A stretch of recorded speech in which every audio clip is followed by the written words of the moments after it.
We are with Mark Pincus. He's the founder of Zynga. He's the author of the new book. It's out this week, Life at the Speed of Play, Launch Products People Love. I want to pick up with a headline that we just heard from Amy just now. It's coming from the New York Times about how OpenAI is leaning toward waiting until next year for its IPO. Rob Copeland and Mike Isaac writing this over at the New York Times, saying that they're holding off on their initial public offering until next year. 3 people involved in the company's deliberations said. It punctuates an uncertain future for fast-rising AI giants. That's, again, coming from the New York Times. Mark, you're an investor in OpenAI. You understand also what it's like to take a company public. You did that with several companies in different periods of your professional life. Timing is everything sometimes, right? Sure, yes. Like the last day of the .com IPO window, yeah. Just your thoughts on OpenAI and its path to becoming a public company.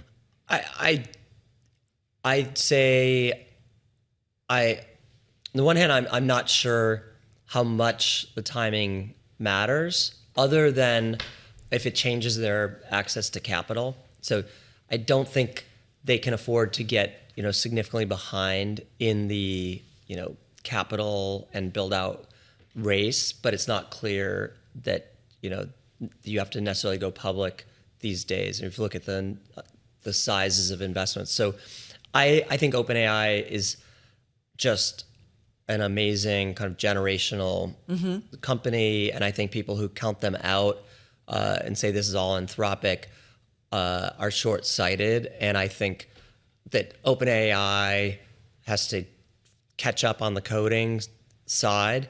I think we'll see that happen with Codex, and they have a clear advantage on the consumer side, which I think is currently being weighted. I think people wrongly think this is all just about coding and enterprise. And I just think that is where the action is right now. That's where the most revenue growth is right now. But there's no question to me that the consumer side of AI will be just as big, if not bigger. So I know Co2 put out a report calling it a $6 trillion market. And I thought it was interesting that they capped consumer at $500 billion, consumer AI out of $6 trillion. That doesn't make sense to you. $2 trillion just for the engineering, the coding side. No, I that doesn't make any sense to me. That's not the way we've seen the internet play out. You seem to be someone who can think super big about things. Like, how should we be thinking about AI and how it changes our world as consumers? Like, how is it going to, at home, at work, at play, like, how is it going to change our world? Or is it just another amped up way of communicating online? I don't know. What is it? How do you think about it? It's not a way to communicate online yet, because it's still oddly a single player experience, right? We're not in the AI, we're not in the GPTs and the chats together. But if you break your question down, I think first, if you think, how will it impact our jobs and the job market, I think we're very, very quickly transitioning from a knowledge worker economy to something else we don't have a name for, but it's going to be, a prompt worker. It's going to be about being generative, and we're going to be, whatever our job is, it's going to be very quickly. I mean, it's probably changed a lot for you guys, and right, the amount that we have to rely on the AI, but the amount of leverage we get, and the amount it's moving from a value on knowledge to a value on questions and curiosity. But you also have to have knowledge to ask a smart question. For sure. Right? Like, and we're learning too, and we talk about this a lot, that I forget one of the interviews we recently had, that like a really good question with AI is going to be several paragraphs long, right? Like, if you really want to get a smart, useful information. Well, you guys both impressively read my book, and you have great questions. And I think if you'd relied on the AI, and I'll say, even writing the book, I had this love-hate relationship with AI, that at first it's magical, and you're like, oh my God, it can take this long talk I just gave and condense it, or editing is so painful, wordsmithing.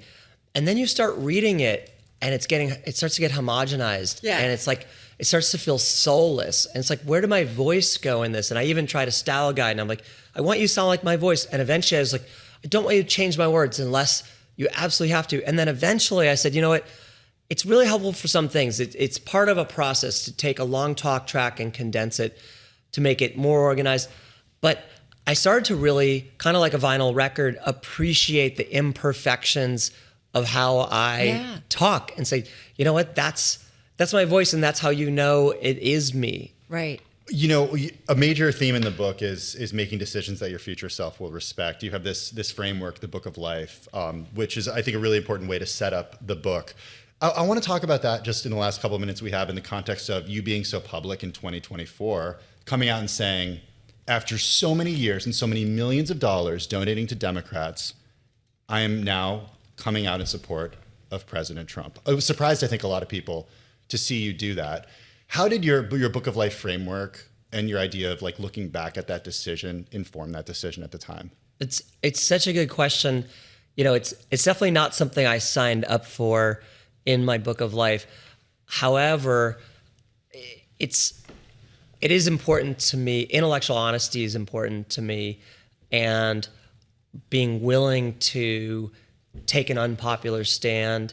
And I feel like if I can't do that, if I'm so scared because of groupthink and the consequences of being taking a very unpopular position in my, a lot of my communities, then who can? And it was actually my daughter, Georgia. I didn't decide until the Sunday before the election that I was going to vote for Trump. I decided I was definitely not going to vote for Kamala, and I had lost faith in the Democrats and the mainstream media establishment, that I stopped trusting in that whole process. But I was also being very transparent and public on Twitter. I wrote a post in the Free Press saying, not that I support Trump, but that Biden at that time in late July of 24 felt even riskier than Trump. And that alone started a shitstorm, if I can say that word. It's out there. Okay, so it's too late to take it back. Too late. But Georgia came to me on a Sunday before the election. She said, "Dad, you know you're going to vote for Trump at this point." And I said, "Yeah, I think you're probably right." And she said, "Then you have to tweet that because you've been so open and transparent." And I said, "Yeah, you're right." And so then I wrote a whole post. It was, I think, the most viral post I've ever put up, because I think it was oddly a touchstone for a lot of people, because I was kind of like this big Democratic donor, and breaking ranks, was, and I'm kind of like, it's funny to call it, but I'm kind of like part of the like rank and file Silicon Valley founders. And so it was, I think, a little scary to some of the establishment to see this crumbling. Mm-hmm. And I put the post out, and I put my reasons out, and it was on the front page of the New York Post, like the next day. I didn't think it would be news. And it really, really was much louder than I anticipated. But I was like, you know what, if I'm going to do it, I'm not going to, it's silly that we should have to hide our political views because we're tagged with an identity. And I'll just say this, I'm not on any team. And I said that throughout. I said, I'm not on Team Democrats. I'm not on Team MAGA. It sounds cheesy. I'm Team America. I'm Team my family, community. And in this environment where we just saw 3 pretty extreme left Democratic socialists win in New York, I don't know that any of us can really say we're identified with one party, because who the party is really shifting. I'm a Chicago liberal. I've always been that. I'm, socially liberal. I want people to have their own rights and freedoms.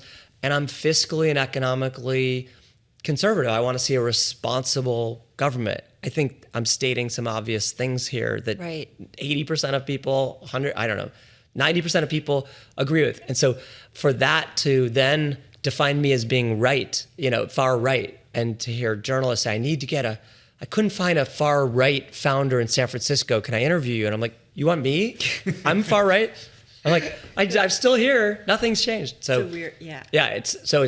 And the partner of my future self is, I even though it was painful, and there was some dislocations, and I did lose a couple of dear friendships over it.